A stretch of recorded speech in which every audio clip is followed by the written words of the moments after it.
إن الحمد لله نحمده ونستعينه ونستغفره ونعوذ بالله من شرور أنفسنا وسيئات أعمالنا من يهده الله فلا مضل له ومن يضلل فلا هادي له وأشهد أن لا إله إلا الله وحده لا شريك له وأشهد أن محمدا عبده ورسوله அன்பார்ந்த சகோதரர்களே, சென்ற சீரா பாடத்திலே நபிகள் நாயகம் ஸல்லல்லாஹு அலைஹி வஸல்லம் அவர்களுடைய மக்கா வாழ்க்கை நடந்த சில நிகழ்வுகளை பார்த்தோம்.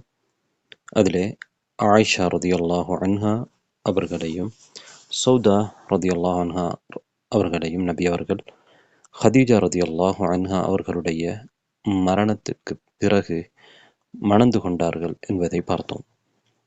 நபி ஸல்லல்லாஹு அலைஹி வஸல்லம் அவர்கள் ஹிஜ்ரா செய்வதற்கு கிட்டத்தட்ட 3 வருடங்களுக்கு முன்னால் ஹதீஜா ரதியல்லாஹு அன்ஹா அவர்கள் மரணிக்கின்றார்கள். 3 வருடம் என்று சொல்வது சரியாக 3 வருடமாக இருக்க வேண்டும் என்பது கட்டாயமில்லை. அதைவிட அதிகமாக 3.5 வருடமாக கூட இருக்கலாம். பொதுவாக அரேபியர்கள் எண்ணிக்கை சொல்லுகிற பொழுது மட்டம் தட்டி சொல்வார்கள்.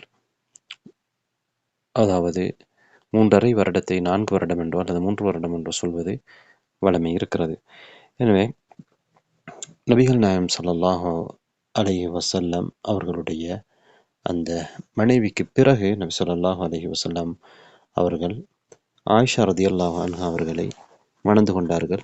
ஆயிஷா ரதியல்லாஹு அன்ஹா அவர்களை ஒரு ஷவ்வால் மாதத்திலே தான் மணம் முடித்தார்கள் என்று ஆயிஷா ரதியல்லாஹு அன்ஹா அவர்களே சொல்லியிருக்கின்றார்கள். அது எந்த வருடத்துடைய ஷவ்வால் மாதமாக இருக்கும்? ஹிஜ்ரா, அதாவது நபித்துவத்துக்கு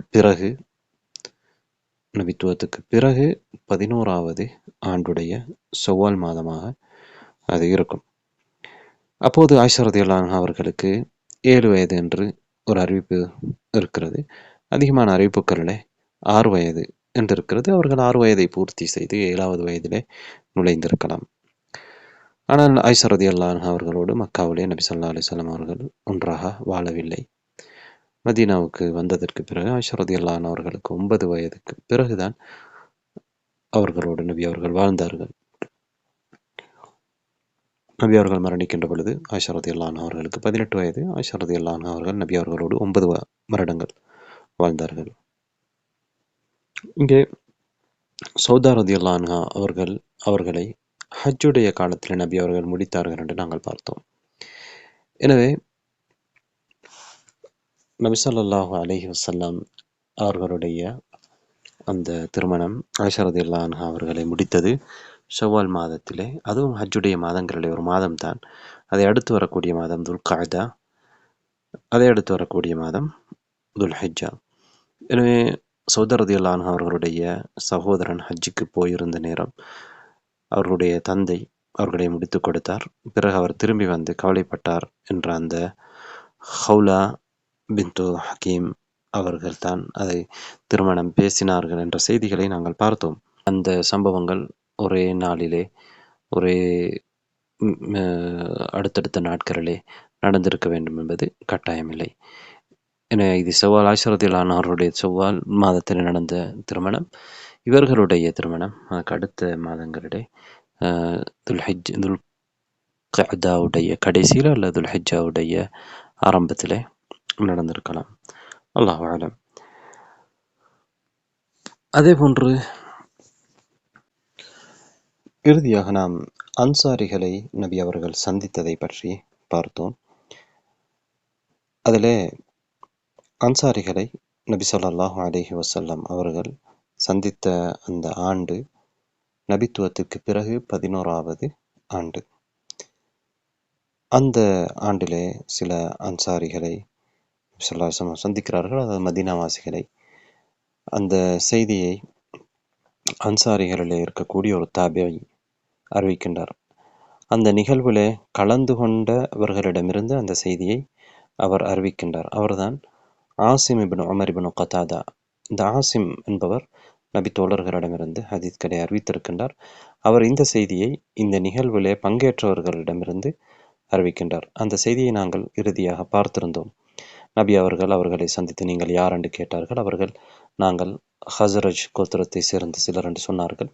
நீங்கள் யூதர்களுக்கு நெருக்கமாக இருக்கக்கூடியவர்கள் தானே என்று கேட்க அவர்கள் ஆம் என்று சொன்னார்கள். நான் உங்களோடு கதைக்கிறேன், நீங்கள் உட்கார்கிறீர்களா என்று கேட்டபொழுது அவர்கள் அதற்கு உடன்பட்டார்கள். நபி அவர்களோடு அவர்கள் உட்கார்ந்தார்கள். நபி அவர்கள் அவர்களை அல்லாஹ்வின் பக்கம் அழைத்து இஸ்லாத்தை அவர்களுக்கு எடுத்து சொல்லி குர்ஆனை ஓதி காண்பித்த பொழுது அவர்கள் இஸ்லாத்தை ஏற்றுக்கொண்டார்கள் என்ற செய்தியை ஆசிம் இப்னு உமர் இப்னு கத்தாதா அவர்கள் குறிப்பிடுகிறார்கள். தொடர்ந்து அந்த செய்தியிலே அவர் என்ன சொல்கிறார் என்பதை நாங்கள் பார்ப்போம்.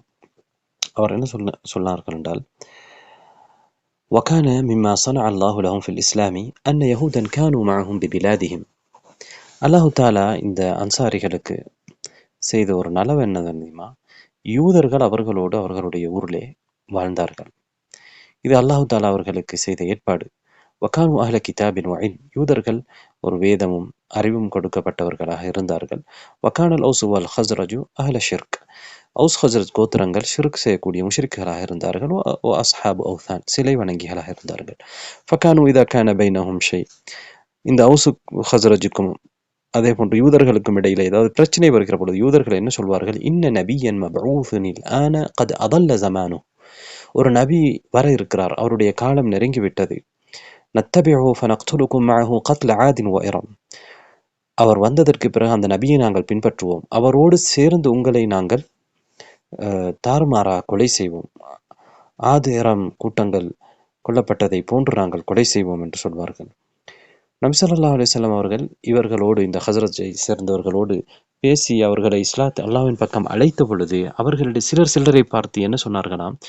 قالوا اعلموا والله أن هذا الذي توعدكم به يهود فلا يسبقنكم إليه فلا تسبقنكم إليه. அறிந்து கொள்ளுங்கள், அந்த அன்சாரிகள் கதைக்கிறார்கள், நபி அவர்கள் அங்கே இருக்கிறார்கள், அவர்களுக்கு முன்னாலே என்ன கதைக்கிறார்கள் என்றால், இவர்தான் அந்த நபி. எந்த நபி? யூதர்கள் எங்களை அச்சமூட்டிய, எங்களை அச்சுறுத்திய அந்த நபி இவர்தான், அல்லாஹ்வின் மீது சத்தியமாக. எனவே யூதர்கள் உங்களை முந்திவிடக் கூடாது என்று அங்கர்களிலே சிலருக்கு ஆர்வமூட்டுகிறார்கள்.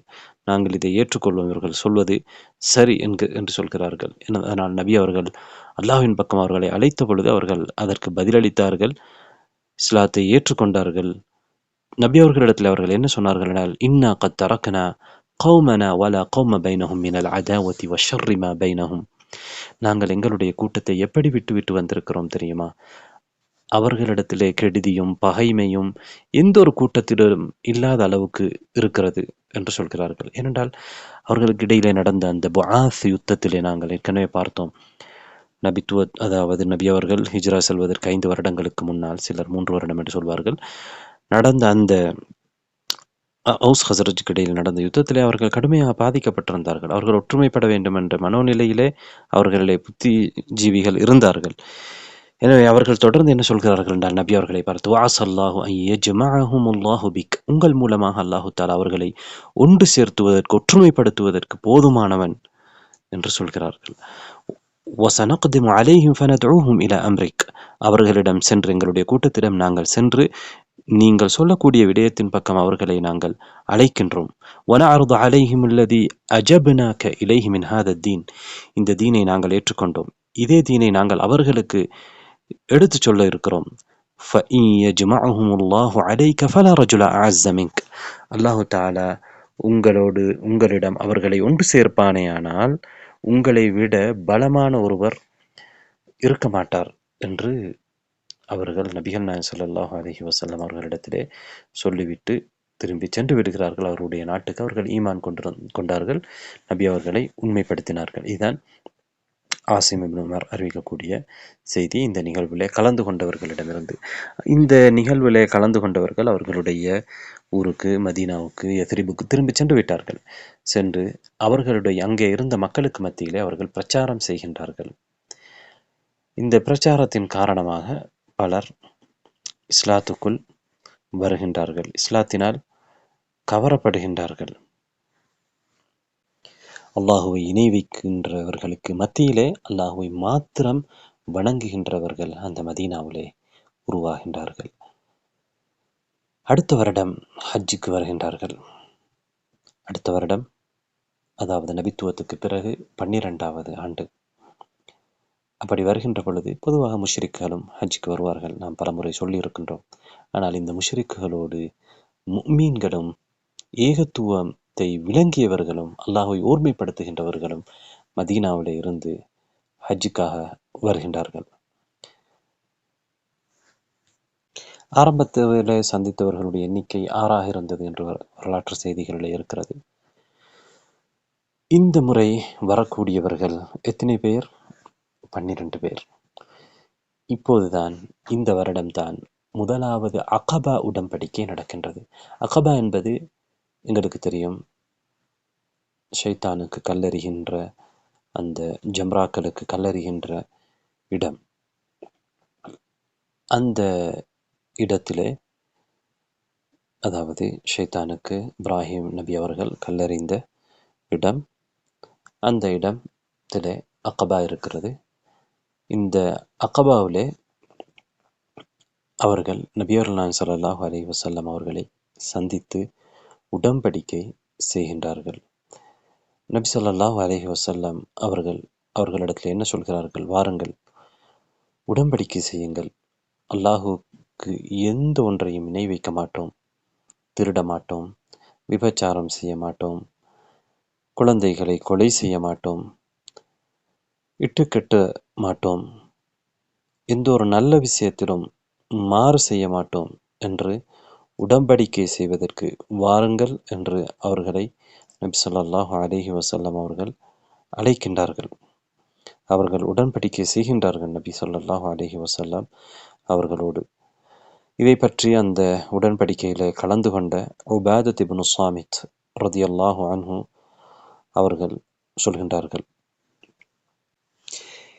சென்ற முறையில் இருந்தவர்கள் ஹஸரஜ்கள், ஆனால் இந்த வருடம் வந்தவர்கள் 2 பேர் அவுஸ் கோத்திரத்தைச் சேர்ந்தவர்களும் இருந்தார்கள்.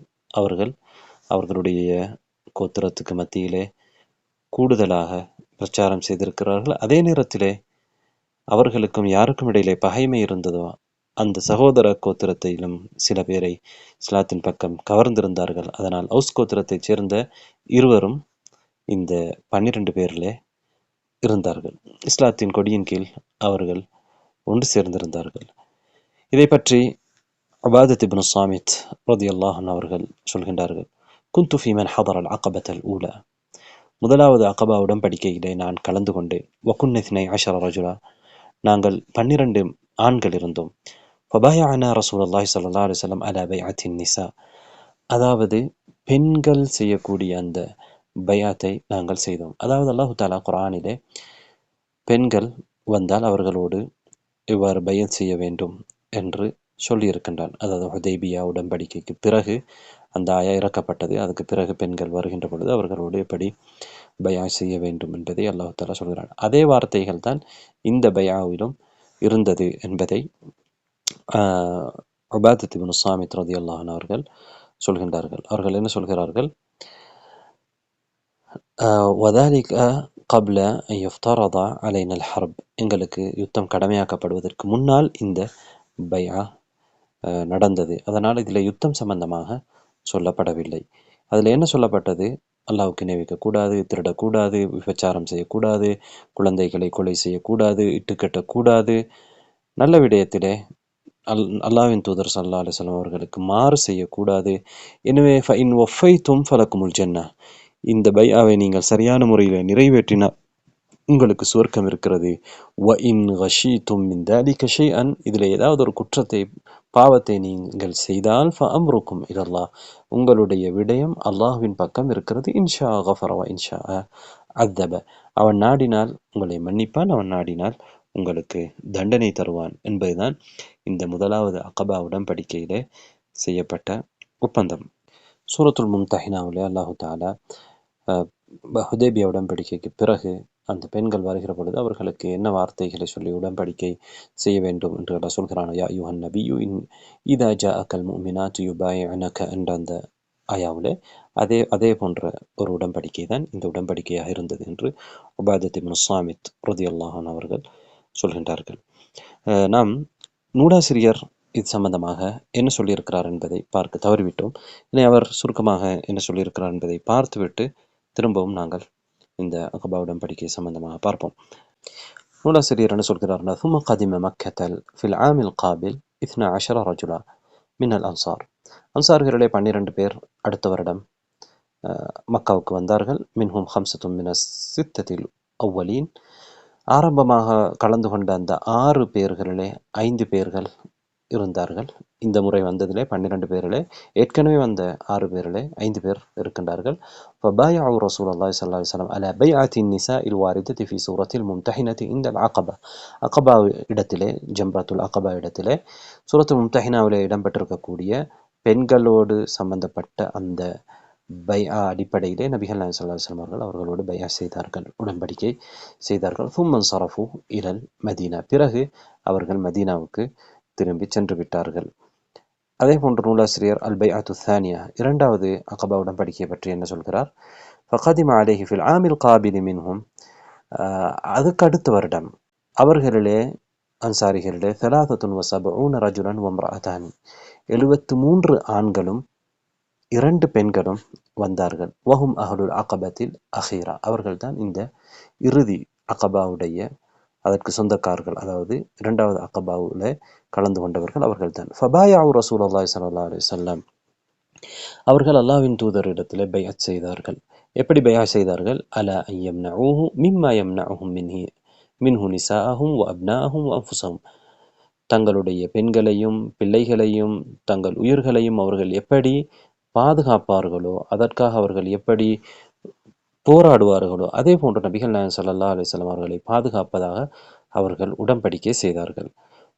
ஃபதரஹல ஹுவ வ அஸ்ஹாபுஹு இலைஹிம். பிறகு நபி அவர்களும் நபி தோழர்களும் மதீனாவுக்கு சென்றார்கள். வக்தார ரசூலுல்லாஹி ஸல்லல்லாஹு அலைஹி வஸல்லம் மின்ஹும் 12 நகீபா. அல்லாஹ்வின் தூதர் ஸல்லல்லாஹு அலைஹி வஸல்லம் அவர்கள் இந்த பைஆ செய்தவர்களே, அதாவது இரண்டாவது அகபா உடன்படிக்கை செய்தவர்களிலே 12 பேரை, தலைவர்களை நபி அவர்கள் தேர்வு செய்தார்கள் என்று நூலாசிரியர் முடித்திருக்கின்றார். உண்மையிலே யாருமே இஸ்லாத்தை அவர்கள் கூட்டமாக ஏற்றுக்கொள்ளாத ஒரு நேரத்திலே மதீனாவாசிகள் ஆரம்பமாக ஏற்றுக்கொண்டார்கள். அதற்கு அல்லாஹு தாலா அவர்களை ஏற்பாடு செய்தான். உண்மையிலே அவர்களுக்கு இடையிலே நடந்த யுத்தம் அவர்களுக்கு ஒரு பாதிப்பாக இருந்தாலும் அதிலே அல்லாஹ் ஒரு நலவை வைத்திருந்தான். யூதர்கள் அவர்களுக்கு எதிராக செயல்பட்டார்கள். அவர்களால் அவர்கள் நிறைய கஷ்டங்களை அனுபவித்துக் கொண்டிருந்தார்கள். யூதர்களுடைய பண்பு மற்றவர்களை துன்புறுத்துவது. ஆனால் அது அவர்களுக்கு இஸ்லாத்தை ஏற்றுக்கொள்வதற்கு தூண்டுதலாக அமைந்தது. எப்படியோ அவர்கள் இஸ்லாத்தை ஏற்றுக்கொண்டார்கள். அடுத்த வருடம் 12 பேர் வந்தார்கள். ஜாபிர் ரதியல்லாஹு அவர்கள் சொல்கிறார்கள், அன்சாரிகள் மதீனாவாசிகள் நபிகள் நாயகம் ஸல்லல்லாஹு அலைஹி வஸல்லம் அவர்களை சந்தித்ததற்கு பிறகு என்ன செய்வார்கள் என்றால், இந்த செய்தியை அவர்களுடைய ஊரிலே போய் சொல்லியிருப்பார்கள். அதனால் ஜாபிர் ரதியல்லாஹு அவர்கள் என்ன சொல்கிறார்கள், யதீஹி الرجل فيؤمن به. நபி அவர்களிடத்திலே வந்து ஒவ்வொரு மனிதரும் என்ன செய்வார்கள்? இஸ்லாத்தை ஏற்றுக்கொள்வார்கள், ஈமான் கொள்வார்கள். ஃபயுக்ரிஹுல் குர்ஆன். நபி அவர்கள் அவருக்கு குர்ஆனை ஓதி காண்பிப்பார்கள். ஃபயன்கலிபு இலா அஹ்லி ஃபயுஸ்லிமூன பிஇஸ்லாமி. அவர் தன்னுடைய குடும்பத்தாரிடம் செல்வார்கள். அவர்களும் இஸ்லாத்தை, இவருடைய இஸ்லாத்தின் காரணமாக இஸ்லாத்தை ஏற்றுக்கொள்வார்கள். என இவ்வாறு மதீனாவிலே எந்த ஒரு பிரதேசமாக இருந்தாலும், அங்கே எந்த ஒரு மக்கள் வாழுகின்ற பகுதிகளாக இருந்தாலும், குடும்பங்களாக இருந்தாலும், அங்கே இஸ்லாத்தை வெளிப்படுத்தக்கூடியவர்கள் உருவானார்கள் என்று ஜாபிர் ரலியல்லாஹு அவர்கள் சொல்லக்கூடிய செய்தியை நாங்கள் பார்க்கின்றோம். எனவே இந்த இஸ்லாம், இதனுடைய ஆழமான போதனைகள் அவர்களுடைய மனதை கவர்ந்தது. அதனால் அவர்கள் அதிலே நாம் ஒற்றுமைப்பட முடியும், இந்த ஜாஹிலியத்திலிருந்து வெளியேற முடியும் என்பதை அவர்கள் புரிந்து கொண்டார்கள். அந்த இஸ்லாத்தின் மூலமாக அவர்கள் மகிழ்ச்சி அடைந்தார்கள். எனவே அதை மற்றவர்களுக்கும் நாம் சொல்லி மற்றவர்களையும் இதன் பக்கம் அழைக்க வேண்டும் என்று மதீனாவாசிகள் நினைத்தார்கள். இது அல்லாஹு தாலா அவர்களுக்கு செய்த மாபெரும் அருள். உண்மையிலே அதாவது வரலாற்றை மாற்றிய நிகழ்வுகள் தான் இந்த உடன்படிக்கைகள். நபிகள் நாயகம் ஸல்லல்லாஹு அலைஹி வஸல்லம் அவர்கள் இதே நிலையிலே இருந்திருந்தால், யாருமே அவரை பொறுப்பெடுக்காவிட்டால் நாங்கள் இன்று முஸ்லீம்களாக இருக்க முடியாது. ஆனால் இவர்கள் செய்த இந்த ஒப்பந்தங்கள், அதற்கு பிறகு நடந்த இந்த இரண்டாவது அகபா உடன்படிக்கை எல்லாம் வரலாற்றை மாற்றியது. இந்த பூமியின் வரைபடங்களையே மாற்றியது என்று நாங்கள் தெரிந்து வைத்திருக்கிறோம். எனவே இவர்கள் உண்மையிலே மாமனிதர்கள், போற்றத்தக்கவர்கள். ரதியல்லாஹு அன்ஹும் வரது அன், அவர்கள் செய்த அந்த தியாகங்கள் நாங்கள் மறக்கக்கூடாது. நாங்கள் இன்று ஏகத்துவத்தில் இருக்கிறோம், நேர்வழியில் இருக்கிறோம், சத்தியத்தை விளங்கி இருக்கிறோம் என்றால் அதற்கு காரணமாக இருந்தவர்கள் இந்த நபித்தோழர்கள் தான். நபிகள் நாயகம் ஸல்லல்லாஹு அலைஹி வஸல்லம் அவர்களுக்கு எல்லா வகையிலும் உதவியாக இருந்தார்கள். அதனால் தான் நபி அவர்கள் சொன்னார்கள், அன்சாரிகளை ஒரு மூமினை தவிர நேசிக்க மாட்டான், ஒரு முனாஃபிக்கை தவிர வரும் அன்சாரிகளை வெறுக்க மாட்டான். முதலாவது இந்த அக்கபா உடன்படிக்கைக்கு பிறகு நபிகள் நாயகம் ஸல்லல்லாஹு அலைஹி வஸல்லம் அவர்களிடத்திலே அன்சாரிகள் வேண்டிக் கொள்கிறார்கள், தங்களோடு மார்க்கத்தை அவர்களுக்கு கற்றுக் கொடுத்தருவதற்கு ஒருவரை அனுப்புமாறு கேட்கின்றார்கள். ஏனென்றால் நபி அவர்களை அவர்கள் மக்காவிலே சந்திப்பது குறைந்த காலம். ஆனால் நபி அவர்களிடத்திலே பயிற்சி எடுத்த சஹாபாக்கள் மக்காவிலே ஆரம்ப காலத்தில் இருந்து இஸ்லாத்திலே இருக்கக்கூடியவர்கள் இருக்கிறார்கள். எனவே அவர்கள் வந்து அவர்களுக்கு குர்ஆனை கற்றுத்தருவதற்கு, மார்க்க விடயங்களை கற்றுத்தருவதற்கு அவர்கள் ஒருவரை கேட்கின்றார்கள். எனவே நபி ஸல்லல்லாஹு அலைஹி வஸல்லம் அவர்கள் அவர்களோடு யாரை அனுப்பி வைக்கிறார்கள்? முஸ்அப் இப்னு உமைர் ரதியல்லாஹு அன்ஹு அவர்களை அனுப்பி வைக்கின்றார்கள். முஸ்அப் இப்னு உமைர் ரதியல்லாஹு அன்ஹு அவர்கள் பனு அப்துத்தார் என்கின்ற குறைஷிகளிலே இருக்கக்கூடிய ஒரு கிளை கோத்திரத்தைச் சேர்ந்தவர்கள். இந்த பனு அப்துத்தார் என்பது கஅபத்துல்லாவுடைய திறவுகோலை வைத்துக் கொண்டிருக்கக்கூடிய, அந்த காலத்திலிருந்து இன்றைய காலம் வரையிலே வைத்துக் கொண்டிருக்கக்கூடிய கூட்டம், ஒரு மதிப்புள்ள ஒரு கூட்டம். அதேபோல் முஸ்அப் இப்னு உமைர் ரதியல்லாஹு அன்ஹு அவர்கள் வசதி வாய்ப்பு உள்ள ஒருவராக ஆரம்பத்தில் இருந்தார். இஸ்லாத்திற்காக வேண்டிய அவற்றையெல்லாம் தியாகம் செய்தார். அதே போன்று அவர்கள் ஹபஷாவுக்கு 2 ஹிஜ்ரத்துக்களும் சென்றதாக வரலாறு சொல்கிறது. இப்படி பல தியாகங்கள் செய்த ஒரு வாலிபர்.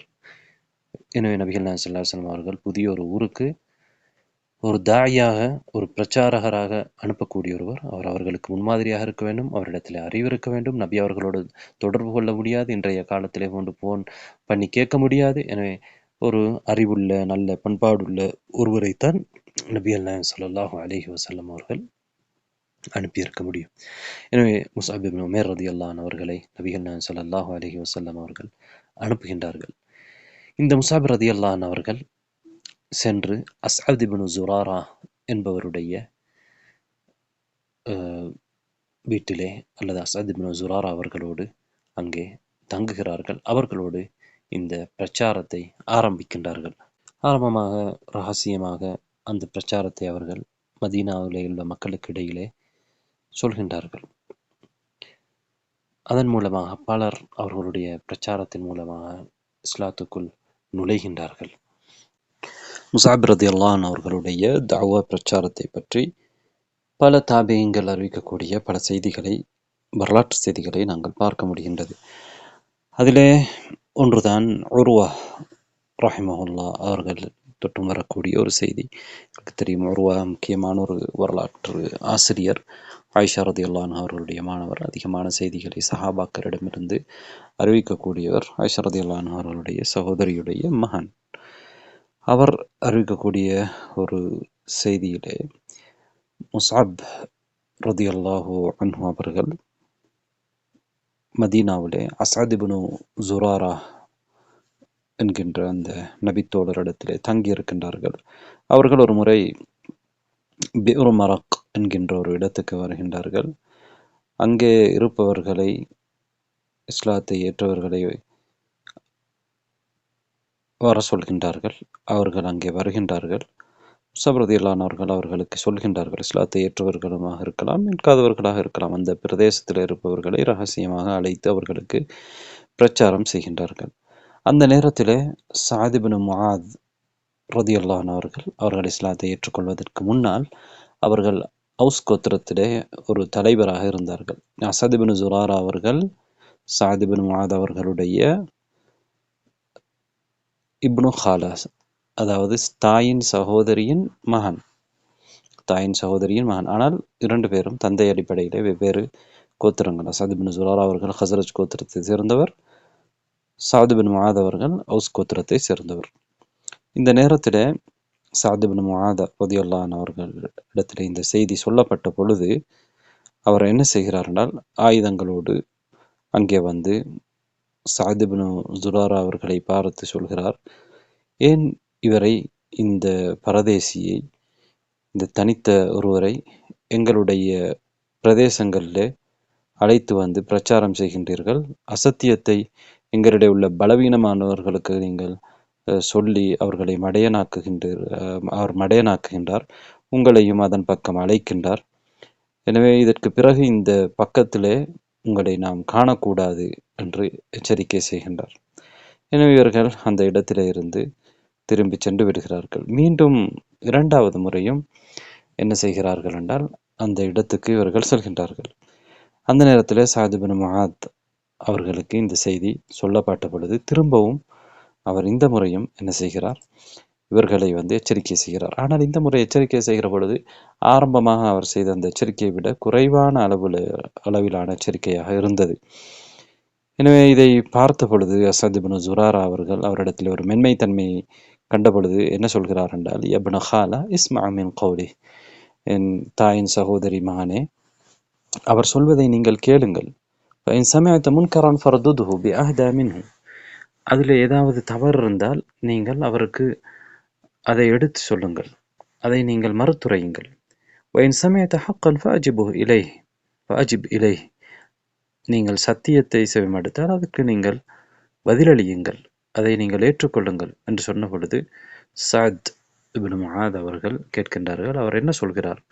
முஸஅப் ரலியல்லாஹு அவர்களுக்கு ஹாமீம் வல் கிதாபில் முபீன் இன்னா ஜஅல்நாஹு குர்ஆனன் அரபியன் லஅல்லகும் தஅகிலூன் என்கின்ற அந்த ஆயாக்களை எல்லாம் ஓதி காண்பிக்கிறார்கள். அப்போது சஅத் இப்னு முஆத் அவர்கள் சொல்கிறார்கள், நான் நல்ல விஷயத்தை தான் செவிமடுத்தேன். அப்போது அல்லாஹு தஆலா அவருக்கு ஹிதாயத்தை கொடுக்கின்றார். அவர் திரும்பிச் செல்கின்றார். அவருடைய கூட்டத்தாரிடத்திலே செல்கின்றார். அவருடைய கூட்டத்தாரையும் அவர் போய் இஸ்லாத்தின் பக்கம் அழைக்கின்றார். அவர் இவர்களை துரத்த வந்தவர் இறுதியாக முஸஅப் ரலியல்லாஹு அவர்களுடைய பிரச்சாரத்தினால் கவரப்பட்டு அவருடைய கூட்டமான பனு அஷ்ஹல் என்கின்ற அந்த கிளை கோத்திரத்திலே சென்று அவர்களை இஸ்லாத்தின் பக்கம் அழைக்கின்றார். அவர்களிடத்தில் இஸ்லாத்தை எடுத்துச் சொல்லவே அவர்கள் எல்லோரும் இஸ்லாத்தை ஏற்றுக்கொள்கின்றார்கள். அவர்களிடத்தில் என்ன சொல்கிறார் என்றால், உங்களிலே சிறியவராக இருக்கலாம், பெரியவராக இருக்கலாம், ஆணாக இருக்கலாம், பெண்ணாக இருக்கலாம், யாராக இருந்தாலும் முஸஅப் அவர்கள் சொல்வதிலே உங்களுக்கு சந்தேகம் இருந்தால் அதைவிட சரியானதை நீங்கள் கொண்டு வாருங்கள், நாங்கள் ஏற்றுக்கொள்கிறோம் என்று அவர்களிடத்தில் சொல்கிறார்கள். எனவே அவர் சொல்வது உண்மைதான் என்பதை அவர்களிடத்தில் சொல்லவே அந்த கூட்டத்தார்கள் அனைவருமே இஸ்லாத்தை ஏற்றுக்கொள்கின்றார்கள். எனவே அன்சாரிகளிலே முதலாக இஸ்லாத்தை ஒரு கூட்டமாக முழு குடும்பமாக முழு கிளை கோத்திரமாக சேர்ந்து ஏற்றுக்கொண்டவர்கள் அவர்கள்தான். அதற்கு பிறகு பனு நஜ்ஜார் என்கின்றவர்கள், அதாவது அஸத் இப்னு ஸுராரா அவர்களுடைய அந்த கோத்திரத்தார்கள் என்ன செய்கிறார்கள், அஸத் இப்னு ஸுராராவோடு கோபப்படுகிறார்கள். முஸஅப் அவர்களை அங்கிருந்து வெளியேற்ற வேண்டும் என்று அவர்கள் கேட்டுக்கொள்கிறார்கள்.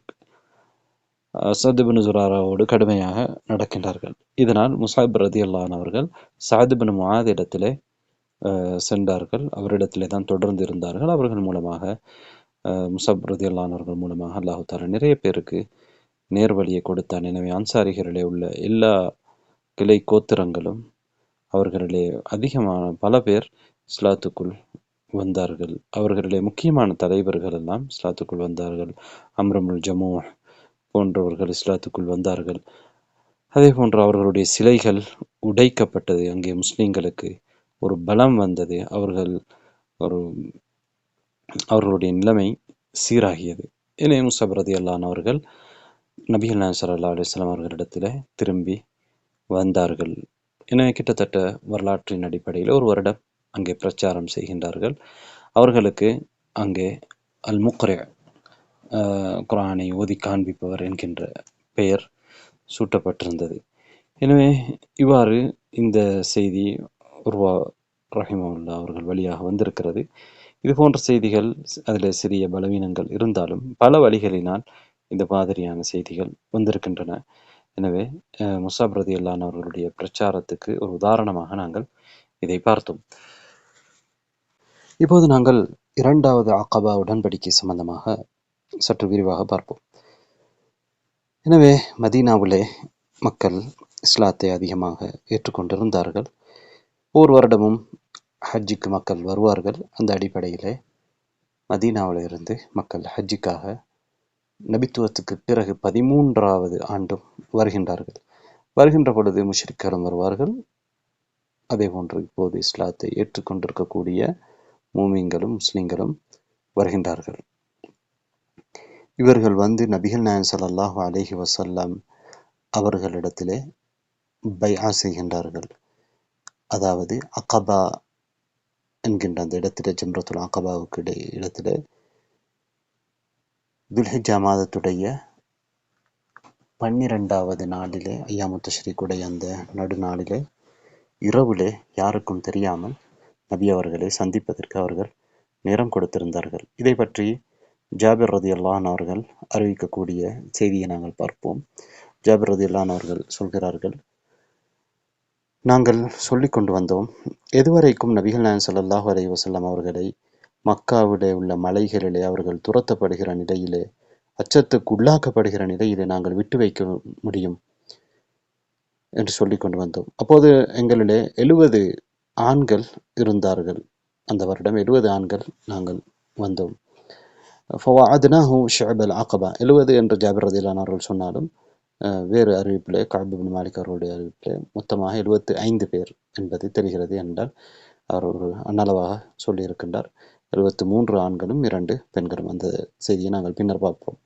ஜாபிர் ரலியல்லாஹு அன்ஹு அவருடைய செய்தியில் அவர்கள் என்ன சொல்கிறார், ஃபவஅத்னாஹு ஷுஅபல் அகபா ஃபஜ்தமஅனா அலைஹி மின் ரஜுலின் வரஜுலைனி ஹத்தா தவாஃபைனா, நாங்கள் ஒருவராக இருவராக என்ன செய்தோம், அப்படியே வந்து சேர்ந்து ஃபகுல்னா யா ரசூலல்லாஹ் நுபாயிஉக், அல்லாஹ்வுடைய தூதரே நாங்கள் உங்களுக்கு பைஆ செய்கிறோம் என்று நாங்கள் சொன்னோம் என்று ஜாபிர் ரலியல்லாஹு அன்ஹு அவர்கள் அந்த பைஆவை பற்றி சொல்கின்றார்கள்.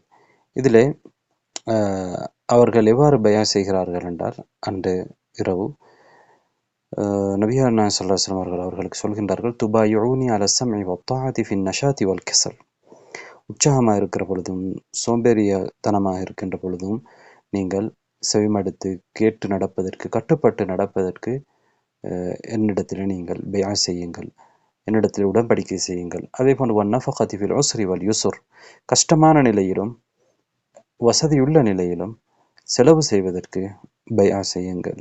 வஅலல் அம்ரி பில் மஅரூஃப் வன்னஹி அனில் முன்கர், நன்மையை ஏவி தீமையை தடுப்பதற்கு நீங்கள் ஒப்பந்தம் செய்யுங்கள். அதே போன்று வஅன் தகூலு ஃபில்லாஹி லா தகாஃபூன ஃபில்லாஹி லௌமத லாயிம், எந்த பழிப்பவருடைய பழிப்புக்கும் அல்லாஹ் விஷயத்திலே பயப்படாமல் அல்லாஹ்வுடைய விடயத்திலே நீங்கள் தைரியமாக சொல்லுவதற்கு, பேசுவதற்கு பைஆ செய்யுங்கள்.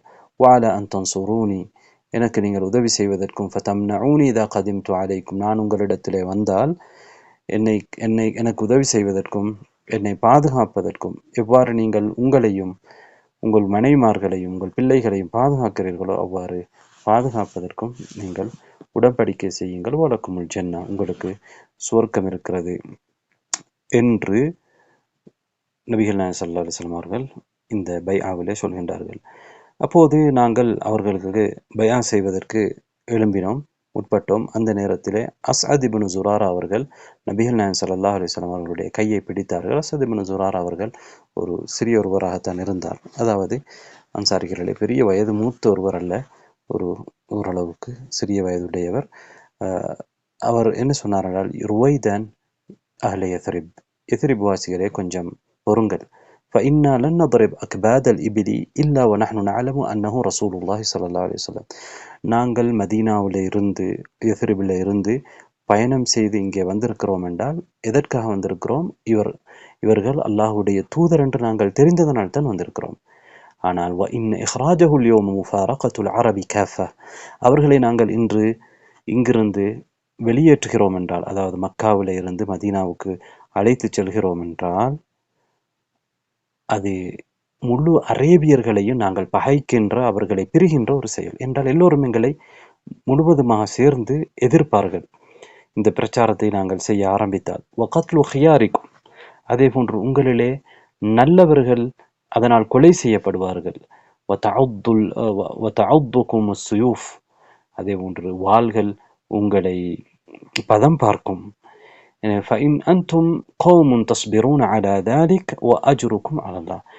இதற்கு நீங்கள் தயாராகி இதற்கு நீங்கள் பொறுமை செய்வதற்கு நீங்கள் தயாரானவர்களாக இருந்தால் உங்களுக்குரிய கூலி அல்லாஹ்விடத்திலே இருக்கிறது. وَإِنْ أَنْتُمْ تَخَافُونَ مِنْ أَنْفُسِكُمْ جُبَيْنَةً فَبَيِّنُوا ذَلِكَ.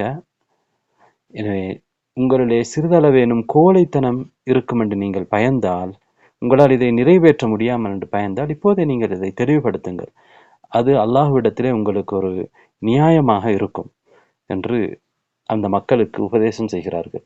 எனவே இங்கே நாங்கள் நபி அவர்களுக்கு பயா செய்வதென்பது, அவர்களை மதீனாவுக்கு அழைப்பதென்பது சாதாரணமான விஷயம் அல்ல. இதற்கு பிறகு நிறைய பிரச்சனைகளை நாங்கள் எதிர்கொள்ள வேண்டி வரும். அதற்கெல்லாம் நாங்கள் பொறுமை செய்வதற்கு தயாராக இருந்தால் நாங்கள் இந்த உடன்படிக்கை செய்வோம் என்று அவர்கள் சொல்கின்றார்கள். அந்த நேரத்தில் அந்த மக்கள் சொல்கிறார்கள், அமித் அன்ன அசத், அசதே நீங்கள் தூரமாகுங்கள், உங்களுடைய வேலையை பாருங்கள். நாங்கள் வல்லாஹி லா நதஉ ஹாதிஹில் பைஅத அபதன் வலா நஸ்லுபுஹா, இந்த பைஆவை, இந்த உடன்படிக்கை ஒருபோதும் நாங்கள் விடமாட்டோம், இதனிலிருந்து நாங்கள் ஒருபோதும் முரண்பட மாட்டோம், மாறு செய்ய மாட்டோம் என்று அவர்கள் என்ன செய்கிறார்கள், எழுந்து பைஆ செய்கிறார்கள். நபிகள் நாயகம் ஸல்லல்லாஹு அலைஹி வஸல்லம் அவர்கள் ஒவ்வொருவரிடத்திலும் இருந்து பைஆவை எடுத்தார்கள். அவர்களுக்கு அந்த நிபந்தனையை போட்டார்கள். அவர்களுக்கு சொர்க்கம் இருக்கிறதாக சொன்னார்கள். இந்த ஜாபிர் ரலியல்லாஹு அன்ஹு அவர்கள் சொல்கின்றார்கள் தொடர்ந்து, அப்பாஸ், அதாவது நபிகள் நாயகம் ஸல்லல்லாஹு அலைஹி வஸல்லம் அவர்களுடைய தந்தையின் சகோதரன் அப்பாஸ் ரலியல்லாஹு அன்ஹு அவர்கள் பிற இஸ்லாத்துக்கு வந்தார்கள். அவர்கள் அந்த நேரத்தில் இஸ்லாத்தில் இருக்கவில்லை. ஆனால் நபி அவர்களுடைய குடும்பம் நபி அவர்களை எப்போதும் பாதுகாத்து வந்தார்கள். எனவே அப்பாஸ் அவர்கள் நபி அவர்களோடு அப்பாஸ் ரலியல்லாஹு அன்ஹு அவர்கள் அந்த நேரத்தில் வந்திருந்தார்கள். அவர் முஸ்லீமாக இருக்கவில்லை. அந்த நேரத்தில் வந்து அன்சாரிகளுடைய உள்ள அந்த அவர்களுடைய முகத்தை பார்த்துவிட்டு என்ன சொல்கிறார்கள் என்றால், ஹாஉலாஇ கௌமுன் லா அஅரிஃபுஹும், இவர்களை எனக்கு தெரியாது. ஹாஉலாஇ அஹ்தாத், இவர்கள் புதியவர்கள், சிறியவர்கள், வயதிலே சிறியவர்கள் என்றால் அப்பாஸ் ரலியல்லாஹு அன்ஹு அவர்களுக்கு பெரியவர்களைத்தான் தெரியும். எனவே இது எதை காட்டுகிறது என்றால், அங்கே வந்திருந்தவர்கள் அவர்களில் அதிகமானவர்கள் வாலிபர்களாக இருந்திருக்கிறார்கள் என்பதை காட்டுகிறது. எனவே இங்கே செய்யப்படக்கூடிய இந்த பைஆ ஒரு யுத்தத்துக்கான பைஆ. யுத்தம் என்று வந்தால் அதற்கும் நாங்கள் தயார். எனவே நாங்கள் உங்களை பாதுகாப்போம், நீங்கள் எங்களிடம் வாருங்கள் என்பதுதான் இந்த பைஆவுடைய சுருக்கம். அதனால்தான் உபாதத் இப்னு ஸாமித் ரலியல்லாஹு அன்ஹு அவர்கள் ஒரு மதீனாவாசி, அவர்கள் என்ன சொல்கிறார்கள் என்றால், இந்த பைஆவை பற்றி பைஅத்துல் ஹர்ப், ஒரு யுத்த பைஆ, உடன்படிக்கையாக அது இருந்தது என்று சொல்கிறார்கள்.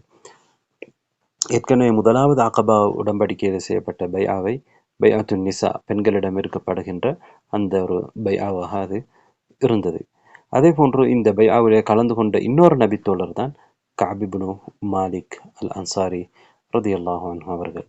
அவர்கள் இதிலே இன்னும் மேலதிகமான சில விடயங்களை சொல்கின்றார்கள். அவர்கள் என்ன சொல்கிறார்கள் என்பதை பார்ப்போம். அவர்கள் சொல்கின்றார்கள், அக்கபா இடத்திலே நபி அவர்களோடு நாங்கள் வாக்களித்திருந்தோம். ஐயாமு தஷ்ரீக்குடைய அந்த நடுநாளையிலே சந்திப்பதற்கு நாங்கள் 20 பேர்கள் ஆண்கள் இருந்தோம். எங்களோடு அப்துல்லாஹ் இப்னு அம்ர் இப்னு ஹராம், ஜாபிர் ரலியல்லாஹு அன்ஹு அவர்களுடைய தந்தையும் இருந்தார்கள். அப்போது அவர் ஷிர்கில் இருந்தார். அதனால் நாங்கள் அவருக்கு என்ன சொன்னோம் என்றால், அபூ ஜாபிர் அவர்களே, நீங்கள் இதே நிலையிலே மரணித்து நரகத்துக்கு எரிகொல்லியாக போவதை நாங்கள் விரும்பவில்லை. அல்லாஹு தஆலா ஒரு தூதரை அனுப்பியிருக்கிறான். அவர் ஏகத்துவத்தை, அல்லாஹுவை மாத்திரம் வணங்க வேண்டும் என்பதை சொல்லிக் கொண்டிருக்கின்றார். இனி உங்களுடைய கூட்டத்திலிருந்தே பல பேர் இஸ்லாத்தை ஏற்றுக்கொண்டிருக்கிறார்கள்.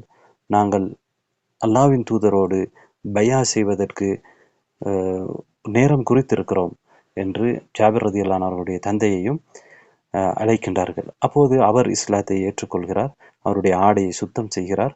அவர்களும் எங்களோடு வந்தார் என்று கஅப் இப்னு மாலிக் அவர்கள் சொல்கின்றார்கள். அவர் ஒரு தலைவராகவும் இருந்தார். அந்த 12 பேரை நபி அவர்கள் இந்த பையாவிலே தேர்வு செய்தார்கள். அவர்களுடைய ஒருவராக அப்துல்லாஹ் இப்னு அம்ர் இப்னுல் ஹராம், உங்களுக்கு தெரியும், ஒரு சிறந்த நபித்தோழர், ஜாபிர் ரலியல்லாஹு அன்ஹு அவர்களுடைய தந்தை, உஹது யுத்தத்திலே மரணமானவர். அவரும் இந்த நேரத்தில் இஸ்லாத்தை ஏற்றுக்கொண்டு இவர்களோடு வருகின்றார்கள். எனவே அந்த குறித்த இரவுலே மினாவிலே நபிகள் நாயகம் ஸல்லல்லாஹு அலைஹி வஸல்லம் அவர்களோடு அவர்கள் சந்திக்கின்றார்கள். மனிதர்கள் எல்லாம் இரவுலே தூக்கத்திலே ஆழ்ந்து விடுகிறார்கள். இரவிலே தூங்குகின்ற பொழுது இவர்கள் மெதுவாக என்ன செய்கிறார்கள் என்றால், அங்கே இருந்து ஒரு பறவை, கிதா என்கின்ற ஒரு பறவை, அது எப்படி யாருக்கு மிக விரைவாக கண்ணுக்கு தெரியாமல் அவசரமாக இடம் மாறுமோ, அதே போன்று இவர்கள் என்ன செய்கிறார்கள், அவர்களோடு வந்த முஷ்ரிக்குகளோடு தூங்குவதை போன்று நடித்துவிட்டு அவர்கள் தூங்கியதற்கு பிறகு இவர்கள் மெதுவாக என்ன செய்கிறார்கள், அகபாவுக்கு செல்கிறார்கள். அந்த இடத்திலே நாங்கள் ஒன்று கூடினோம் என்று கஅப் இப்னு மாலிக் ரலியல்லாஹு அன்ஹு அவர்கள் சொல்கிறார்கள். அப்போது நபி ஸல்லல்லாஹு அலைஹி வஸல்லம் அவர்கள் அங்கே வந்தார்கள். அவர்களோடு அவர்களுடைய சிறிய, அதாவது தந்தையின் சகோதரன் அப்பாஸ் ரலியல்லாஹு அன்ஹு அவர்கள் இருந்தார்கள். அவர் வேறு யாரும் இருக்கவில்லை. அப்பாஸ் அவர்கள் தன்னுடைய சகோதரனுடைய மகன் உடைய இந்த விடயத்திலே கலந்து கொள்ள வேண்டும் என்று விரும்பினார். அவர் தான் முதலாவதாக அங்கே பேசினார். அப்பாஸ் அவர்கள் என்ன சொன்னார்கள் என்றால், இன்ன முஹம்மத மின்னா ஹைது கத் அலிம்தும், முஹம்மது அவர்கள் அவர் எங்களிடத்திலே எந்த நிலையிலே இருக்கிறார் என்பது உங்களுக்கு தெரியும். வஹுவ ஃபீ மன்அத்தின் மின் கௌமிஹி வ பிலாதிஹி, அவருடைய கூட்டத்திலே அவருடைய ஊரிலே அவர் பாதுகாப்பாகத்தான் இருக்கிறார். வகத் மனஅனாஹு, நாங்கள் அவரை பாதுகாத்து கொண்டிருக்கிறோம். மிம்மா ஹுவ அலா மிஸ்லி ரஅயினா ஃபீஹ், மிம்மன் ஹுவ அலா மிஸ்லி ரஅயினா ஃபீஹ், அதாவது நாங்கள் எந்த கொள்கையில் இருக்கிறோமோ அந்த கொள்கையில் உள்ளவர்கள் அவர்களுக்கு பாதிப்பு ஏற்படுத்தாமல் நாங்கள் தான் பாதுகாத்து கொண்டிருக்கிறோம். அதாவது நாங்கள் ஷிர்க்ல இருக்கிறோம், அப்படி இருந்தாலும் நாங்கள் அவர்களுக்கு பாதுகாப்பு கொடுத்து கொண்டிருக்கிறோம் என்று அப்பாஸ் அவர்கள் அந்த இடத்திலே சொல்கின்றார்கள். அதாவது முஷ்ரிக்குகளுடைய கெடுதியிலிருந்து நபி அவர்களுடைய குடும்பம் நபி அவர்களை பாதுகாத்தது. உண்மையிலே நபிகள் நாயகம் ஸல்லல்லாஹு அலைஹி வஸல்லம் அவர்களை மக்காவிலே நபி அவர்களுடைய குடும்பம் அவர்கள் முஷ்ரிக்குகளாக இருந்தாலும் அபூலஹபை தவிர உள்ளவர்கள் என்ன செய்தார்கள், பாதுகாத்தார்கள். எனவே அதனால் தான் நபி அவர்களுடைய குடும்பத்துக்கு அவர்கள் இஸ்லாத்துக்கு வந்ததற்கு பிறகு அவர்களுக்கு கூடுதல் மதிப்பை நாங்கள் கொடுக்கின்றோம். அது கொடுக்க வேண்டும் என்றால் அவர்கள் இஸ்லாத்துக்கு, அவர்கள் நபி அவர்களை பாதுகாக்காவிட்டால் நபி ஸல்லல்லாஹு அலைஹி வஸல்லம் அவர்கள் பல சந்தர்ப்பங்கள் எங்களுக்கு தெரியும், நாங்கள் ஏற்கனவே பார்த்தோம், ஷேப் அபு தாலிபிலே வைத்து பாதுகாத்தார்கள். எனவே அவர்களுடைய பாதுகாப்பு நபி அவர்களுக்கு இருந்தது. எனவே அதற்காக நாங்கள் அவர்கள் இஸ்லாத்தை சத்தியத்தை ஏற்றுக்கொண்டால் அவர்கள் செய்த அந்த சேவைக்காக கூடுதல் மரியாதை கொடுக்க வேண்டும் என்பது எந்த ஒரு சந்தேகமும் இல்லை. எனவே கஅப் இப்னு மாலிக் அவர்கள் சொல்லக்கூடிய இந்த செய்தியில் ரலியல்லாஹு அன்ஹு அவர்கள் என்ன சொல்கிறார்கள், அப்பாஸ் அவர்கள் முதலாவதாக பேசினார்கள். அந்த பேச்சிலே அவர்கள் இவ்வாறு சொன்னார்கள். தொடர்ந்து அவர்கள் என்ன சொன்னார்கள் என்றால், அவர்கள் உங்களிடத்திலே, நபி அவர்கள் உங்களிடத்திலே வர வேண்டும் என்று விரும்புகிறார்கள். எனவே நீங்கள் அழைத்ததின் பக்கம் நீங்கள் அவர்களை அழைக்கின்றீர்கள், அதற்காக அவர் உங்களிடத்திலே வர வேண்டும் என்று விரும்புகிறார். நீங்கள் எதன் பக்கம் அவர்களை அழைத்திருக்கின்றீர்களோ, எனவே அதனை உங்களால் நிறைவேற்ற முடியுமாக இருந்தால் நீங்கள் பொறுப்பேற்றுக் கொண்ட விடயத்தோடு உங்களை நான் விட்டுவிடுகிறேன். நீங்கள் பொறுப்பேற்ற விடயமும் சரிதான். ஆனால் உங்களால் அவரை பாதுகாக்க முடியாது என்று நீங்கள் பயந்தால் அவருடைய கூட்டத்திலேயே நீங்கள் விட்டுவிட்டு சென்று விடுங்கள். அவருடைய குடும்பம், அவருடைய கூட்டம் அவரை பாதுகாக்கும் என்று அப்பாஸ் ரலியல்லாஹு அன்ஹு அவர்கள் அந்த இடத்திலே பேசுகிறார்கள். அப்போது அன்சாரிகள் சொல்கிறார்கள், கஅப் இப்னு மாலிக் சொல்கிறார், நாங்கள் சொன்னோம், நீங்கள் சொன்னதை நாங்கள் கேட்டுவிட்டோம். எனவே அல்லாஹ்வுடைய தூதரே நீங்கள் பேசுங்கள் என்று அவர்கள் சொல்கிறார்கள். அப்போது அல்லாஹ்வுடைய தூதர் ஸல்லல்லாஹு அலைஹி வஸல்லம் அவர்கள் பேசுகிறார்கள். அல்லாஹ்வின் பக்கம் அவர்களை அழைக்கின்றார்கள். அவர்கள் மூமின்கள் தான், முஸ்லிம்கள் தான் என்றாலும் அல்லாஹ்வை தஆலாவை அவர்களை ஞாபகமூட்டுகிறார்கள். குர்ஆனை அவர்களுக்கு ஓதி காண்பிக்கிறார்கள். இஸ்லாத்திலே அவர்களுக்கு இன்னும் ஆர்வமூட்டுகிறார்கள். அவர்களும் அதனை, அவர்களுடைய ஈமானை அதிகரித்துக் கொள்கின்றார்கள். நபி ஸல்லல்லாஹு அலைஹி வஸல்லம் அவர்களை உண்மைப்படுத்துகின்றார்கள். அதற்கு பிறகு கஅப் இப்னு மாலிக் அவர்கள் என்ன சொல்கிறார்கள் என்றால், நாங்கள் சொன்னோம், அல்லாஹ்வுடைய தூதரே நீங்கள் விரும்பியதை கேளுங்கள், நீங்கள் அல்லாஹுக்காக வேண்டியும் உங்களுக்காக வேண்டியும் நீங்கள் விரும்பியதை எடுத்துக்கொள்ளுங்கள் என்று சொன்ன பொழுது அவர்கள் என்ன சொன்னார்கள் என்றால், நான் உங்களிடத்தில் ஒப்பந்தம் செய்கிறேன், அதாவது எவ்வாறு உங்களுடைய பிள்ளைகளையும் பெண்களையும் நீங்கள் பாதுகாக்கின்றீர்களோ அதே போன்று என்னை நீங்கள் பாதுகாக்க வேண்டும் என்று நான் உங்களுக்கு பைஅத் செய்கிறேன், உங்களிடத்தில் பைஅத் செய்கிறேன் என்று நபிகள் நாயகம் ஸல்லல்லாஹு அலைஹி வஸல்லம் அவர்கள் சொல்கின்றார்கள். பைஅ என்பது உங்களுக்கு தெரியும், ஒப்பந்தம், உடன்படிக்கை. எனவே நபிகள் நாயகம் ஸல்லல்லாஹு அலைஹி வஸல்லம் அவர்களும் அன்சாரிகளும் செய்து கொண்ட உடன்படிக்கை தான். அன்சாரிகள் நபி அவர்களிடத்திலே நாங்கள் இவற்றை நிறைவேற்றுவோம் என்று அவர்கள் வாக்கு கொடுப்பது தான் அந்த பைஅ. அந்த நேரத்திலே அல்-பரா இப்னு மஅரூர் என்று சொல்லக்கூடிய நபித்தோழர், அன்சாரிகளிலே ஒருவர், அவர்களிலே ஒரு முக்கியமான ஒரு நபித்தோழர், தலைவர், அவர் என்ன சொல்கிறார் என்றால், நஅம் வல்லதி பஅஸக பில் ஹக் நஹ்னு மா நம்னஉ பிஹி உஸ்ரனா, அதாவது எங்களுடைய குடும்பத்தை நாங்கள் பாதுகாப்பதை போன்று உங்களை நாங்கள் பாதுகாப்போம், சத்தியத்தை கொண்டு உங்களை நபியாக அனுப்பியவன் மீது சத்தியமாக என்று அவர் சொல்கின்றார். அப்போது நாங்கள் அல்லாஹ்வுடைய தூதரிடத்திலே பைஅ செய்தோம். பயானா யா ரசூலல்லாஹ், அவர் தொடர்ந்து சொல்கிறார், அல்லாஹ்வுடைய தூதரே, நாங்கள் உங்களிடத்திலே பைஅ செய்கிறோம். ஃபனஹ்னு வல்லாஹி அஹ்லுல் ஹர்பி, நாங்கள் யுத்தம் செய்யக்கூடியவர்கள், எங்களுக்கு யுத்தம் செய்ய தெரியும். வரித்னாஹா காபிரன் அன் காபிர், வாழையடி வாழையாக அதனை நாங்கள் வாரிசு சொத்தாக பெற்றிருக்கிறோம், யுத்தம் செய்கின்ற ஆற்றல் எங்களிடத்தில் இருக்கிறது என்று அந்த இடத்திலே அவர் பேசுகின்றார். அதற்கு பிறகு அபுல் ஹைதம் இப்னு தைஹான் என்கின்ற ஒரு அன்சாரி நபித்தோழர், அவர் அந்த இடத்திலே குறுக்கிட்டு என்ன சொல்கிறார் என்றால், அல்லாஹ்வுடைய தூதர் அவர்களே, இன்ன பைனனா அக்வாமன் ஹிபாலன், எங்களுக்கு மத்தியிலே ஒரு கூட்டம் இருக்கிறார்கள். அதாவது என்ன சொல்கிறார்கள் என்றால், யூதர்கள் இருக்கிறார்கள், பல கூட்டங்கள் இருக்கிறார்கள், அவர்களோடு எங்களுக்கு தொடர்பு இருக்கிறது. எனவே நாங்கள் அந்த தொடர்பை துண்டிக்கின்றோம் என்றால், இஸ்லாத்தை ஏற்றுக்கொண்டால் அவர்கள் எதிர்ப்பார்கள், அந்த தொடர்பெல்லாம் துண்டிக்கப்படும். எனவே இதெல்லாம் நாம் செய்ததற்கு பிறகு, அல்லாஹு தாலா உங்களுக்கு வெற்றியை கொடுத்ததற்கு பிறகு நீங்கள் திரும்பவும் உங்களுடைய கூட்டத்துக்கு திரும்பி வந்து விடுவீர்களா, எங்களை விட்டு விடுவீர்களா என்று நபிகள் நாயகம் ஸல்லல்லாஹு அலைஹி வஸல்லம் அவர்களிடத்தில் கேட்கின்றார்கள். அவர் என்ன கேட்கின்றார் என்றால், நீங்கள் இதெல்லாத்தையும் அல்லாஹு தாலா இஸ்லாத்தை ஒரு நாளைக்கு வெற்றி அடைய செய்ததற்கு பிறகு, இஸ்லாம் வளர்ந்ததற்கு பிறகு, நீங்கள் எங்களை விட்டுவிட்டு திரும்பவும் இந்த மக்காவுக்கு உங்களுடைய கூட்டத்திடத்திலே வந்து விடுவீர்களா என்று கேட்ட பொழுது நபி ஸல்லல்லாஹு அலைஹி வஸல்லம் அவர்கள் சொல்கிறார்கள், பலித்தமு பித்தம் வல் ஹதும் அல் ஹதும், பலித்தமுத்தம், அதாவது இரத்தத்துக்கு இரத்தம், அழிவுக்கு அழிவு, இடிபாடுக்கு இடிபாடு. அன மின்கும் வ அன்தும் மின்னி, நான் உங்களில் ஒருவன், நான் உங்களைச் சேர்ந்தவன், நீங்கள் என்னைச் சேர்ந்தவர்கள். உசாலிமு மன் சாலம்தும் வ உஹாரிபு மன் ஹாரபத்தும், நீங்கள் யாரோடு சேர்ந்து நடக்கின்றீர்களோ நான் அவர்களோடு சேர்ந்து நடப்பேன், நீங்கள் யாரோடு யுத்தம் செய்கிறீர்களோ அவர்களோடு நானும் யுத்தம் செய்வேன். எனவே எனக்கும் உங்களுக்கும் இடையிலே வித்தியாசம் இல்லை, நான் உங்களில் ஒருவராக இருப்பேன் என்று நபிகள் நாயகம் ஸல்லல்லாஹு அலைஹி வஸல்லம் அவர்கள் அவர்களுக்கு சொல்கின்றார்கள். அந்த நேரத்தில் அல் பரா இப்னு மஅரூர் என்று சொல்லக்கூடிய அந்த நபித்தோழர் என்ன செய்கின்றார்கள் என்றால், உங்களுடைய கையை நீட்டுங்கள், அல்லாஹ்வுடைய தூதரை நாங்கள் பைஅ செய்கிறோம் என்று சொல்கிறார்கள். நபி ஸல்லல்லாஹு அலைஹி வஸல்லம் அவர்கள் என்ன சொல்கிறார்கள் என்றால், உங்களிலே 12 தலைவர்களை எனக்கு தாருங்கள் என்று சொல்கிறார்கள். அவர்கள் 12 தலைவர்களை கொடுக்கின்றார்கள். அந்த 12 தலைவர்களிலே பனு நஜ்ஜார் என்கின்ற அந்த கிளை கோத்திரத்தில் இருந்த அஸத் இப்னு ஸுராரா, அதே போன்று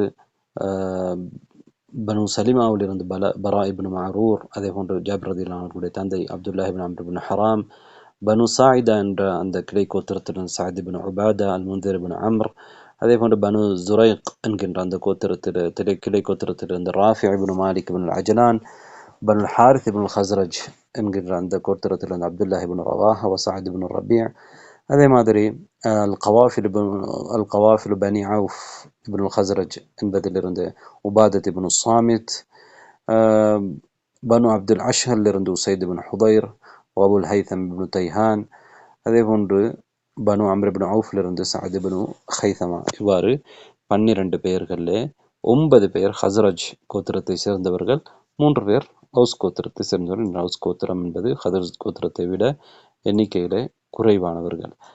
அந்த நேரத்திலே பரா இப்னு மஅரூர் அவர்கள் நபி அவர்களுடைய கையை பிடித்து அதிலே அடித்து அவர்தான் முதலாவதாக அங்கே பைஅ செய்தார். தொடர்ந்து மற்றவர்களும் பைஅ செய்தார்கள் என்று கஅப் இப்னு மாலிக் ரலியல்லாஹு அன்ஹு அறிவிக்கக்கூடிய இந்த செய்தி சொல்கிறது. உண்மையிலே இந்த வரலாற்று முக்கியத்துவம் மிக்க இந்த ஒப்பந்தத்தை பொறுத்தவரையிலே இது ஷைத்தானுக்கு கடுமையான கோபத்தை ஏற்படுத்தக்கூடிய ஒரு ஒப்பந்தம். ஏனென்றால் இதன் மூலமாக நபி அவர்கள் பாதுகாக்கப்படுவார்கள், இஸ்லாம் பாதுகாக்கப்படும், இஸ்லாம் வளரும், முஸ்லிம்களுக்கு ஒரு நாடு உருவாகும், எனவே ஏகத்துவம் உலகத்திலே ஒலிக்கும் என்பது ஷைத்தானுக்கு தெரியும். அதனால் ஷைத்தானுடைய சூழ்ச்சி இங்கே ஆரம்பிக்கின்றது. கஅப் இப்னு மாலிக் ரலியல்லாஹு அன்ஹு அவர்கள் சொல்கின்றார்கள், அந்த நேரத்திலே ஷைத்தான் அகபாவிலே கடுமையாக பெரும் ஒரு சத்தத்திலே சத்தமிடுகிறான். அது போன்ற ஒரு சத்தம் அல்லாஹ்வின் மீது சத்தியமாக நான் கேட்டதே கிடையாது. அப்படியாக ஷைத்தான் கடுமையான ஒரு சத்தத்திலே என்ன மக்களை அழைக்கின்றான். யா அஹ்லல் ஜபாஜிப், அதாவது கூடார வாசிகளே, ஹல் லக்கும் ஃபி முதம்மமின் மா யகூல் வஸ்ஸிபாஉ மஅஹு, அதாவது முஹம்மத் நபிகள் நாயகம் ஸல்லல்லாஹு அலைஹி வஸல்லம் அவர்களை காபிர்கள் முதம்மம் என்று அழைப்பார்கள். முஹம்மத் என்பதை முதம்மம் நம்ம ஏற்கனவே பார்த்திருக்கிறோம். எனவே முஹம்மதும் மதம் மாறியவர்களும் உங்களுக்கு எதிராக யுத்தம் செய்ய போகிறார்கள் என்பதுதான் அந்த அழைப்பு. எனவே இந்த தாங்க முடியாத காரணத்தினால் ஷைத்தான் இவ்வாறு சத்தமிட்டு சொன்னதை அங்கே இருந்த மக்கள் கேட்கின்றார்கள், செவிமடுக்கின்றார்கள். அப்போது நபிகள் நாயகம் ஸல்லல்லாஹு அலைஹி வஸல்லம் அவர்கள் சொல்கிறார்கள், ஹாதா அஸ்புல் அகபா. இந்த செய்தி பலமான செய்தி. ஹாதா அஸ்புல் அகபா, அந்த ஷைத்தானுடைய பெயர் அகபாவுடைய அஸ்ப், அதாவது அஸ்புல் அகபா. வஹாதா இப்னு அசீப், இது அசீபுடைய மகன் என்று அந்த ஷைத்தானுடைய பற்றி சொல்லிவிட்டு நபி அவர்கள் சொல்கிறார்கள், அம்மா வல்லாஹி லஅஃப்ரகன்ன லக், நான் உன்னை பார்த்து கொள்கிறேன் என்று ஷைத்தானுக்கு அச்சுறுத்தல் விடுக்கின்றார்கள். பிறகு என்ன சொல்கிறார்கள், நீங்கள் உங்களுடைய தங்குமிடங்களுக்கு சென்று விடுங்கள் என்று சொல்கிறார்கள். அந்த நேரத்திலே அன்சாரிகள் என்ன சொல்கிறார்கள், அன்சாரிகளில் ஒருவராக இருந்த அல் அப்பாஸ் இப்னு உபாதா என்று சொல்லக்கூடியவர் என்ன சொல்கிறார், யா ரசூல் அல்லாஹ், அல்லாஹ்வுடைய தூதரே, உங்களை சத்தியத்தை கொண்டு அனுப்பியவன் மீது சத்தியமாக நீங்கள் விரும்பினால் நாங்கள் நாளைக்கு இந்த மினாவாசிகளோடு யுத்தம் செய்வதற்கு, எங்களுடைய வாள்களால் யுத்தம் செய்வதற்கு தயாராக இருக்கிறோம். எனவே அவர்கள் எங்களை எதிர்த்து வந்தால் நாங்கள் யுத்தம் செய்வதற்கும் தயார் என்று சொன்ன பொழுது நபி அவர்கள் சொல்கிறார்கள், இன்னா லம் நுமர் பிதாலிக், எனவே எங்களுக்கு அது ஏவப்படவில்லை. எனவே உர்ஃபுது இலா ரிஹாலிக்கும், உங்களுடைய தங்குமிடங்களுக்கு சென்று விடுங்கள். எனவே நாங்கள் எங்களுடைய தங்குமிடங்களுக்கு சென்றோம். எங்களுடைய படுக்கைகளிலே சென்று நாங்கள் உறங்கிக் கொண்டோம். காலை பொழுதை அடைந்த பொழுது குறைஷிகளிலே ஒரு கூட்டம் வந்தார்கள். காலை பொழுதை அடைந்த பொழுது இந்த விடயம் கேள்விப்பட்டவர்கள், செவிமடுத்தவர்கள், குறைஷிகளிலே ஒரு கூட்டம் என்ன செய்கிறார்கள், அன்சாரிகளை தேடி வருகின்றார்கள். அங்கே வந்து அந்த கூட்டத்திலே அல் ஹாரிஸ் இப்னு ஹிஷாம் என்கின்ற ஒரு வாலிபரும் இருக்கிறார். அவர் புதிய 2 செருப்புக்களை அணிந்திருக்கின்றார், பாதணிகளை அறிந்திருக்கின்றார். எனவே அவர்கள் நாங்கள் தங்கியிருக்கக்கூடிய இடங்களுக்கு வந்தார்கள். வந்து என்ன சொன்னார்கள், யா மஅஷர் அல் ஹஸ்ரஜ், ஹஸ்ரஜ் வாசிகள், ஹஸ்ரஜ் கோத்திரத்தினரே, நீங்கள் எங்களுடைய ஆளிடத்திலே, அதாவது நபி அவர்களிடத்திலே, முஹம்மதிடத்திலே நீங்கள் வந்ததாக எங்களுக்கு தகவல் வந்திருக்கிறது. அவரை நீங்கள் எங்களிடமிருந்து அழைத்து கொண்டு உங்களுடைய ஊருக்கு அழைத்து செல்ல போகிறதாக நாங்கள் கேள்விப்பட்டோம். وإنا والله ما من العرب أحد أبغض إلينا أن ينشب الحرب فيما بيننا وبينكم وبينهم منكم. அதாவது அரேபியர்களிலே எவரை விடவும் உங்களோடு எங்களுக்கு யுத்தம் வருவதை நாங்கள் விரும்பவில்லை. இவரோடு யுத்தம் வந்தாலும் உங்களுக்கும் எங்களுக்கும் இடையில யுத்தம் வருவதை எங்களுக்கு மிக வெறுப்பான ஒரு விடயம். எனவே இவ்வாறு அவர்கள் சொல்லவே அங்கே இருந்த முஷ்ரிக்கள், என்றால் அவர்களுக்கு தெரியாது, இரவுல இவர்கள் ரகசியமாக யாருக்கும் தெரியாமல் தான் அங்கே போயிருந்தார்கள். அங்கே இருந்தவர்கள் முஷ்ரிக்குகள், அவர்கள் போகவில்லை. எனவே அவர்கள் என்ன சொல்கிறார்கள், அந்த வந்த குறைஷிகளிடத்திலே சத்தியம் செய்து, அல்லாஹ்வின் மீது சத்தியமாக என்று சத்தியம் செய்து என்ன சொல்கிறார்கள், இப்படி எதுவுமே நடக்கவில்லை, அவ்வாறு எதுவுமே நடக்கவில்லை, நாங்கள் எதுவுமே செய்யவில்லை என்று சொல்கின்றார்கள். அந்த நேரத்தில் கஅப் இப்னு மாலிக் ரலியல்லாஹு அன்ஹு அவர்கள் அறிவிக்கக்கூடிய இந்த செய்தியிலே அவர் என்ன சொல்கிறார் என்றால், நான் ஜாபிர் ரலியல்லாஹு அன்ஹு அவர்களுடைய தந்தை அப்துல்லாஹ் இப்னு அம்ர் இப்னு ஹராமுடைய முகத்தை பார்த்தேன். அவர் அமைதியாக இருந்தார், நானும் அமைதியாக மௌனமாக இருந்தேன். எனவே அவர்கள் வந்தவர்கள் திரும்பி செல்வதற்கு முற்பட்ட நேரத்திலே நான் ஒரு வார்த்தையை அந்த இடத்திலே சொன்னேன். அதாவது அவர்களுடைய பேச்சிலே நானும் கலந்து கொள்வதை போன்று காண்பிப்பதற்காக ஒரு வார்த்தை சொன்னேன். என்ன சொன்னேன் என்றால், யா அபா ஜாபிர் அந்த சையதும் மின் சாதாத்தினா, அபு ஜாபிரே, நீங்கள் எங்கள் தலைவர்களிலே ஒரு தலைவர், எங்களுடைய முக்கியமான ஒருவர். ஆனால் உங்களுக்கு இந்த வாலிபர் அணிந்திருப்பதை போன்ற ஒரு செருப்பை அணிந்து கொள்ள முடியவில்லையே என்று நான் சொன்னேன். அந்த நேரத்தில் அந்த வாலிபர் அந்த வார்த்தையை கேட்டார். அவருடைய 2 செருப்புகளையும் கலட்டி என்னிடத்திலே கொடுத்தார். இதை நீங்கள் அல்லாஹ்வின் மீது சத்தியமாக நீங்கள் இதை அணிய வேண்டும் என்று அவர் சொன்னார். அப்போது ஜாபிர் ரலியல்லாஹு அன்ஹு அவர்களுடைய தந்தை என்ன சொல்கிறார்கள், கொஞ்சம் பொறுங்கள், நீங்கள் அந்த மனிதரை வெட்கத்துக்கு உள்ளாக்கி விட்டீர்கள், அவருடைய பாதணிகளை அவருக்கு நீங்கள் கொடுத்து விடுங்கள் என்று கஅப் இப்னு மாலிக் இடத்தில் சொன்ன பொழுது கஅப் இப்னு மாலிக் சொல்கிறார், இல்லை, நான் அதை கொடுக்க தேவையில்லை, நான் கொடுக்க மாட்டேன் என்று அவர் சொல்லி அதை அணிந்து கொள்கின்றார். இதுதான் இரண்டாவது அகபா உடன்படிக்கை. பொதுவாக இந்த அகபா உடன்படிக்கைகள் உண்மையிலே வரலாற்று சிறப்பு மிக்கவை. அதனால்தான் அன்சாரிகள் அதனை ஒரு பெரும் பாக்கியமாக கருதுவார்கள். உபாதத் இப்னு சாமித் ரலியல்லாஹு அன்ஹு என்ன சொன்னார்கள், நான் இந்த முதலாவது அகபா உடன்படிக்கையில கலந்து கொண்டவர்களில் ஒருவராக இருந்தேன். அதில் 12 பேர்கள் இருந்தார்கள் என்று அவர் சொல்கின்றார். அதே போன்று கஅப் இப்னு மாலிக் அவர்கள் சொல்கிறார்கள், நபிகள் நாயகம் ஸல்லல்லாஹு அலைஹி வஸல்லம் அவர்களோடு அகபாவுடைய இரவிலே நாங்கள் இஸ்லாத்திற்காக உடன்படிக்கை செய்தோம். அதற்கு பகரமாக எனக்கு பத்ர் யுத்தத்திலே கலந்து கொள்ள கிடைத்திருந்தாலும் அதைவிட எனக்கு அங்கே அகபாவிலே கலந்து கொள்வதுதான் எனக்கு விருப்பமானதாக இருக்கிறது. பத்ர் யுத்தம் மனிதர்களிடத்திலே அதிகமாக ஞாபகப்படுத்தப்படக்கூடியதாக பேசப்படக்கூடியதாக இருந்தாலும் அகபா உடன்படிக்கையிலே நான் கலந்து கொண்டதுதான் எனக்கு விருப்பமானது என்று அவர்கள் சொல்கின்றார்கள். அதே போன்று ஜாபிர் ரலியல்லாஹு அன்ஹு அவர்கள் என்ன சொல்கிறார்கள், அன வ அபி வ ஹாலி மின் அஸ்ஹாபில் அகபா, நானும் என்னுடைய தந்தையும் அதே போன்று என்னுடைய தாயின் சகோதரனும் அகபா உடன்படிக்கையிலே கலந்து கொண்டவர்களே ஒருவர் என்றெல்லாம் அன்சாரிகள் இதை அவர்களுக்கு கிடைத்த ஒரு பாக்கியமாக சொல்வார்கள். உண்மையிலே பாக்கியம்தான். வரலாற்றை மாற்றிய ஒரு உடன்படிக்கை. இதன் மூலமாக நபிகள் நாயகம் ஸல்லல்லாஹு அலைஹி வஸல்லம் அவர்கள் இதற்கு பிறகு மதீனாவுக்கு ஹிஜ்ரத் செய்தார்கள் என்ற செய்திகளை ஹிஜ்ரா சம்பந்தமாக நாங்கள் அடுத்த உரையிலே பார்ப்போம். எனவே இந்த நபித்தோழர்களை நாங்கள் கட்டாயமாக அவர்களுக்காக நாங்கள் துஆ செய்ய வேண்டும், அவர்களை நாங்கள் மதிக்க வேண்டும். அவர்களை யார் இகழ்கின்றார்களோ அவர்கள் உண்மையாகவே முஸ்லீம்களாக நிச்சயமாக இருக்க முடியாது. எனவே எங்களுக்கு தெரியும், சிலர் பெரும் நபித்தோழர்களையே இகழக்கூடியவர்களாக இருக்கின்றார்கள். அவர்களை இரவு பகலாக தூற்றுகின்றார்கள்.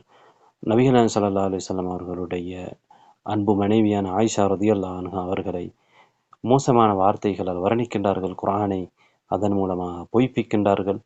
இவ்வாறெல்லாம் இஸ்லாத்துக்காக தியாகம் செய்த மிகப்பெரிய தியாகிகளை இவர்கள் வர்ணிக்கக்கூடிய, மோசமாக சொல்லக்கூடியவர்கள் நிச்சயமாக முஸ்லீம்களாக ஒருபோதும் இருக்க முடியாது. அவர்கள் உலகத்திலே மற்றவர்களுக்கு காண்பிப்பதற்காக இவ்வளவு பெரிய நாடகங்களை நடித்தாலும் அல்லாஹு தாலா அவர்களுடைய அந்த உண்மையான முகத்தை வெளிக்காட்டி கொண்டுதான் இருக்கின்றான். அவர்களுடைய புத்தகங்களிலே அவர்கள் என்னதெல்லாம் எழுதி வைத்திருக்கிறார்கள் என்பது அவர்களுக்கும் தெரியும் என்றாலும் அவர்கள் மற்றவர்களுக்கும் தெரியும் என்றாலும் அவர்கள் முஸ்லீம்களுடைய பிரச்சனைகளிலே பங்கு கொள்வதை போன்று காட்டிக்கொள்வார்கள். ஆனால் வரலாற்றிலே எப்போதும் அவர்கள் முஸ்லீம்களுக்கு அநீதி இழைத்து முஸ்லீம்களை காட்டிக் கொடுத்து முஸ்லீம்களை அழிப்பதற்குத்தான் அவர்கள் ஒத்துழைத்து வந்திருக்கிறார்கள். எனவே அவர்களால் இஸ்லாத்துக்கு, இந்த இஸ்லாமிய உம்மாவுக்கு எந்த ஒரு நன்மையும் கிடைக்கப் போவதில்லை. அவர்கள் என்ன எதிர்பார்க்கிறார்கள்?